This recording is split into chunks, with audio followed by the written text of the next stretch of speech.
जय श्री कृष्णा। राधे राधे। आप और आपके पूरे परिवार पर भगवान विष्णु की कृपा सदैव बनी रहे। आइए आज हम सुनते हैं कार्तिक मास महात्म्य की कथा, अध्याय 10। एक बार प्रेम से बोलिए विष्णु भगवान की जय हो। राजा पृथु बोले, हे ऋषि श्रेष्ठ नारद जी, आपको प्रणाम है। कृपा कर यह बताने की कृपा कीजिए, जब भगवान शंकर ने अपने मस्तक के तेज को क्षीर सागर में डाला तो उस समय क्या हुआ। नारद जी बोले, हे राजन, जब भगवान शंकर ने अपना वह तेज क्षीर सागर में डाल दिया तो उस समय वह शीघ्र ही बालक होकर सागर के संगम पर बैठकर संसार को भय देने वाला रुदन करने लगा। उसके रुदन से संपूर्ण जगत व्याकुल हो गया और लोकपाल भी व्याकुल हो गए। चराचर चलायमान हो गया और शंकर सुवन के रुदन से संपूर्ण ब्रह्मांड व्याकुल हो गया। यह देखकर सभी देवता और ऋषि मुनि व्याकुल होकर ब्रह्मा जी की शरण में गए। उन्हें प्रणाम कर उनकी स्तुति करने लगे। उन सभी ने ब्राह्मण जी से कहा, हे पितामह, यह बहुत ही विकट परिस्थिति उत्पन्न हो गई है। हे महायोगिन, इसको नष्ट कीजिए। देवताओं के मुख से इस प्रकार सुनकर ब्रह्मा जी सत्यलोक से उतरकर उस बालक को देखने के लिए सागर तट पर आए।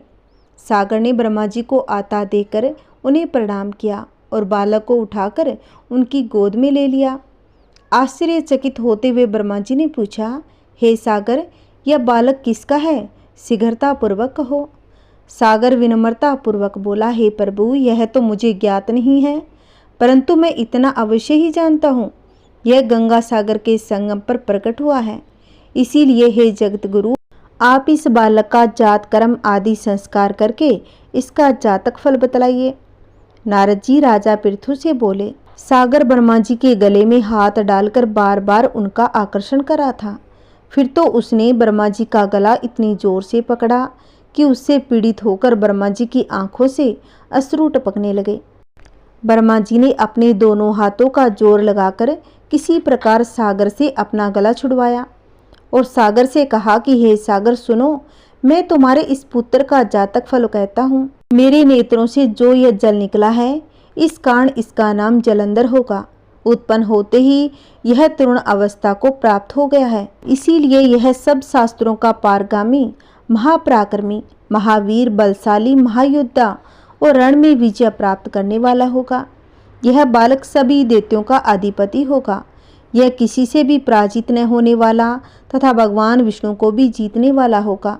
भगवान शंकर को छोड़कर यह सबसे अवैध होगा और जहाँ से इसकी उत्पत्ति हुई है यह वहीं जाएगा। इसकी पत्नी बड़ी पतिव्रता, सौभाग्यशालिनी और सर्वांग सुंदरी, परम मनोहर, मधुर वाणी बोलने वाली तथा शीलवान होगी। सागर से इस प्रकार कहकर ब्रह्मा जी ने शुक्राचार्य को बुलवाया और उनके हाथों से बालक का राज्याभिषेक कराकर स्वयं अंतर ध्यान हो गए। बालक को देखकर सागर की प्रसन्नता की सीमा न रही।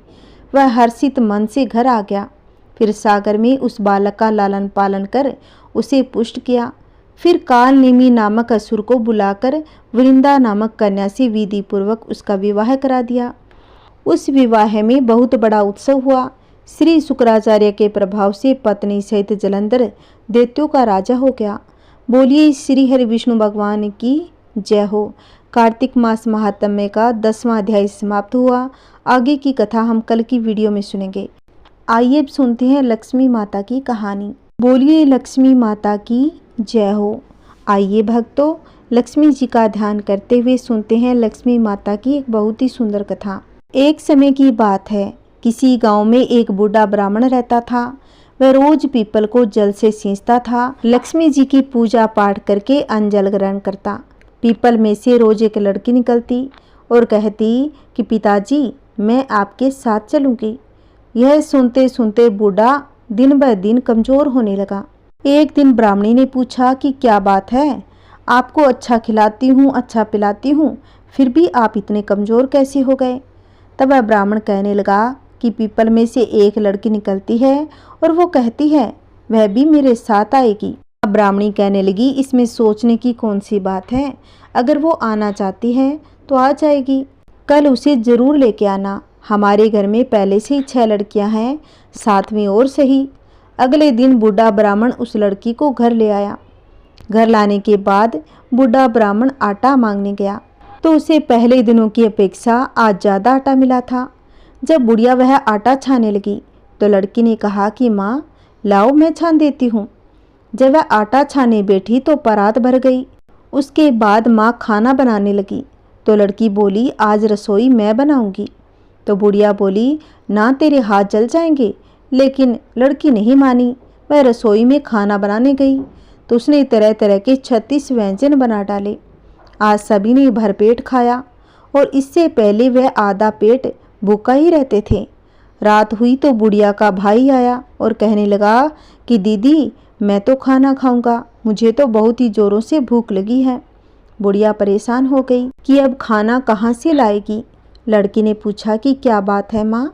उसने कहा तेरा मामा आया है और रोटी खाएगा। लेकिन रोटी तो सबने खा ली, अब तो आटा भी नहीं बचा, अब उसके लिए कहाँ से लाएगी। लड़की बोली कि तू चिंता मत कर माँ, मैं बना दूंगी। वह रसोई में गई, मामा के लिए 36 व्यंजन बना डाले। मामा ने अब भर पेट खाना खाया और कहा कि ऐसा खाना इससे पहले कभी नहीं खाया। तब बुढ़िया ने कहा कि भाई तेरी पावनी भांजी है, उसी ने बनाया है। शाम हुई तो लड़की कहने लगी कि मामा चौका लगा के चौके का दिया जला देना, मैं तो आज कोठे में सोऊंगी। अब बुढ़िया बोली ना बेटी तू डर जाएगी। लेकिन वह नहीं मानी। वह बोली माँ मैं तो नहीं डरूंगी, मैं तो अंदर कोठे में ही सोऊंगी। वह कोठे में ही जाकर सो गई। आधी रात को लड़की उठी, चारों ओर आंख फेर कर धन ही धन हो गया। वह बाहर जाने लगी तो एक बूढ़ा ब्राह्मण सो रहा था। उसने देखा तो कहा कि बेटी तू कहाँ चली। तब वह लड़की कहने लगी मैं तो दरिद्रता दूर करने आई थी, अगर तुम्हें दूर करवानी है तो करवा लो। उसने बूढ़े के घर में चारों ओर देखा तो चारों ओर से धन ही धन हो गया। सुबह सवेरे ब्राह्मणी उठी तो लड़की को न पाकर वह तो बहुत ही परेशान हो गई और उसे ढूंढने लगे, पावनी बेटी कहाँ चली गई, पावनी बेटी कहाँ चली गई। अब बूढ़ा ब्राह्मण बोला वह तो लक्ष्मी माता थी जो तुम्हारे साथ मेरी दरिद्रता को दूर करने आई थी। हे लक्ष्मी माता, जैसे आपने उनकी गरीबी को दूर किया वैसे सबकी करना। कहानी कहते कहानी सुनते हुंकार भरते सभी के घर में लक्ष्मी माता का वास हो, कोई भी कार्य करे उनमें सफलता हासिल हो। बोलिए लक्ष्मी माता की जय हो। आइए सुनते हैं एक बहुत ही सुंदर कथा। एक बार संत सूरदास जी को एक सज्जन ने भजन के लिए आमंत्रित किया। भजन उपरांत सज्जन को उन्हें घर तक पहुंचाने का ध्यान भी नहीं रहा। सूरदास भी उसे तकलीफ भी नहीं देनी चाहिए। खुद ही लाठी लेकर गोविंद गोविंद करते अंधेरी रात में पैदल ही अपने घर की ओर निकल पड़े। रास्ते में एक कुआं पड़ता था। वे लाठी से टंटोलते टंटोलते भगवान का नाम लेते हुए बढ़ रहे थे। उनके पांव और कुएं के बीच मात्र कुछ ही दूरी रह गई थी। तभी उन्हें लगा कि किसी ने उसकी लाठी पकड़ ली है। उन्होंने पूछा तुम कौन हो। उत्तर मिला बाबा मैं एक बालक हूँ, मैं भी आपका भजन सुनकर लौट रहा हूँ। देखा कि आप गलत रास्ते जा रहे हो, इसीलिए मैं इधर आ गया। चलिए आपको घर तक छोड़ दूँ। सूरदास जी ने पूछा तुम्हारा नाम क्या है बेटा। तब कहा बाबा अभी तक माँ ने मेरा कोई नाम ही नहीं रखा। बाबा आप कोई भी नाम लेके पुकार सकते हो, कोई भी नाम चलेगा। सूरदास जी ने रास्ते में और भी कई सवाल पूछे। तब उन्हें लगा कि हो न हो ये कन्हैया ही है। वे समझ गए कि आज गोपाल खुद मेरे पास आए हैं, क्यों नहीं मैं इनका हाथ पकड़ लूं। और यह सोचकर वे अपना हाथ उस लाठी पर भगवान श्री कृष्ण की ओर बढ़ाने लगे। भगवान श्री कृष्ण उनकी यह चाल समझ गए। अब सूरदास जी का हाथ धीरे धीरे आगे बढ़ रहा था। जब केवल 4 अंगुल अंतर रह गया तब भगवान श्री कृष्ण लाठी को छोड़कर दूर चले गए। जैसे ही उन्होंने लाठी छोड़ी सूरदास जी विहल हो गए। उनकी आंखों से अश्रु बहने लगे और वे बोले मैं अंधा हूँ और ऐसे अंधे की लाठी छोड़कर चले जाना कन्हैया तुम्हारी बहादुरी है क्या। और फिर उनके श्रीमुख से वेदना के यह स्वर निकल पड़े, हाथ छुड़ाए जात हो निर्बल जानी के मोए, हृदय से जब जायो सो सबल जानूंगा तोय। मुझे निर्बल जानकर मेरा हाथ छुड़ाकर जाते हो, पर मेरे हृदय से जाओ तो मैं तुम्हें सबल कहूँ। तब भगवान श्री कृष्ण जी ने कहा बाबा अगर मैं ऐसे भक्तों के हृदय से चला जाऊं तो फिर मैं कहाँ रहूं। बोलिए श्री हरि विष्णु भगवान की जय हो। जय श्री कृष्णा। राधे राधे। आइए अब सुनते हैं गणेश भगवान की एक सुंदर कथा। किसी गांव में एक माँ बेटी रहती थी। एक दिन वह अपनी माँ से कहने लगी कि माँ, गांव के सब लोग गणेश मेला देखने जा रहे हैं, मेरा भी मन है, क्या मैं चली जाऊं? माँ ने कहा कि बेटा, वहाँ बहुत ही भीड़ होगी, कहीं गिर जाओगी तो चोट लग जाएगी। लड़की ने माँ की बात नहीं सुनी और मेला देखने चल पड़ी। माँ ने जाने से पहले बेटी को 2 लड्डू दिए और एक घंटी में पानी दिया। माँ ने कहा कि एक लड्डू तो गणेश जी को खिला देना, थोड़ा पानी पिला देना, दूसरा लड्डू तुम खा लेना और बचा पानी भी पी लेना। अब लड़की मेला देखने चली गई। मेला खत्म होने पर सभी गांव वाले वापस घर को आ गए, लेकिन लड़की वापस नहीं आई। लड़की मेले में गणेश जी के पास जाकर बैठ गई और कहने लगी, एक लड्डू और पानी गणेश जी तुम्हारे लिए, एक लड्डू बाकी बचा हुआ पानी मेरे लिए। इस तरह कहते कहते सारी रात बीत गई। गणेश जी यह सब देखकर सोचने लगे, अगर मैंने यह लड्डू और पानी नहीं पिया तो यह अपने घर को नहीं जाएगी। यही सोचकर गणेश जी एक लड़के के वेश में आए और उसे एक लड्डू लेकर खा लिया और साथ ही थोड़ा पानी पी लिया। गणेश जी कहने लगे कि मांगो, क्या मांगती हो? लड़की मन में सोचने लगी, क्या मांगू? अन्न मांगू या धन मांगू, या अपने लिए अच्छा वर मांगू, या खेत मांगू या महल मांगू? वह मन में सोच ही रही थी तो गणेश जी उसके मन की बात को जान गए। वह लड़की से बोले, तुम अपने घर को जाओ, तुमने जो भी मन में सोचा वह सब तुम्हें मिलेगा। अब लड़की घर को आ गई तो माँ ने पूछा, इतनी देर कैसे हो गई? बेटी ने कहा कि आपने जैसा कहा था मैंने तो वैसा ही किया है। देखते ही देखते जो भी लड़की ने सोचा था वह सब कुछ हो गया। हे गणेश जी महाराज, जैसे उस लड़की को दिया वैसा भगवान सबको दे। कहानी कहते, कहानी सुनते, हुंकार भरते, सबके घर में अन्न धन के भंडार भरे। बोलिए गणेश महाराज की जय। ओम गंगणपतये नमः। जय श्री कृष्णा। राधे राधे। आइए सुनते हैं तुलसी माता की आरती।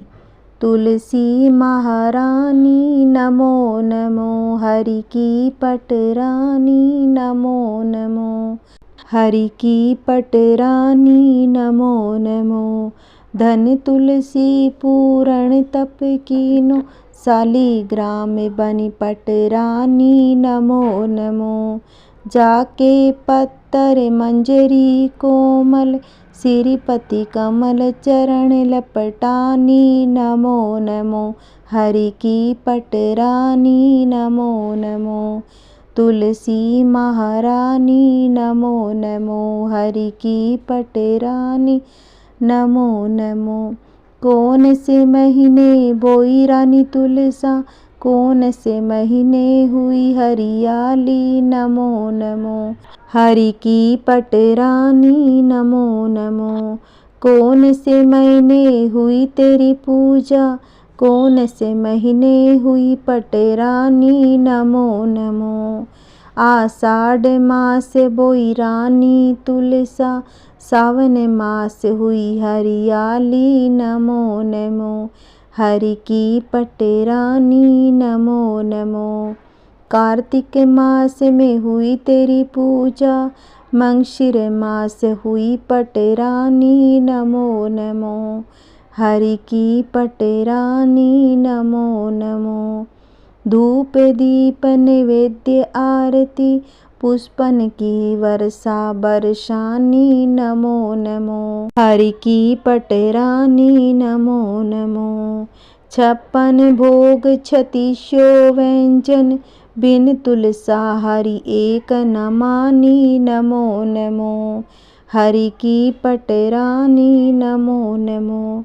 जो तुलसी को सवेरे गाए, श्री कृष्ण के दर्शन पाए नमो नमो, हरि की पटरानी नमो नमो। जो तुलसी को दोपहर को गाए, खीर खांड का भोग लगाए नमो नमो, हरि की पटरानी नमो नमो। जो तुलसी को सांझ को गाए, श्री कृष्ण की आरती उतारे नमो नमो, हरि की पटरानी नमो नमो। जो तुलसी को रात को गाए, श्री कृष्ण के चरण दबाए। नमो नमो हरि की पटरानी, नमो नमो। सभी सखी मैया तेरो यश गावे, भक्ति दान दीजिए महारानी। नमो नमो तुलसी महारानी, नमो नमो हरि की पटरानी। नमो नमो तुलसी महारानी, नमो नमो हरि की पटरानी। नमो नमो। बोलिए तुलसी माता की जय हो। बोलिए श्री हरि विष्णु भगवान की जय हो।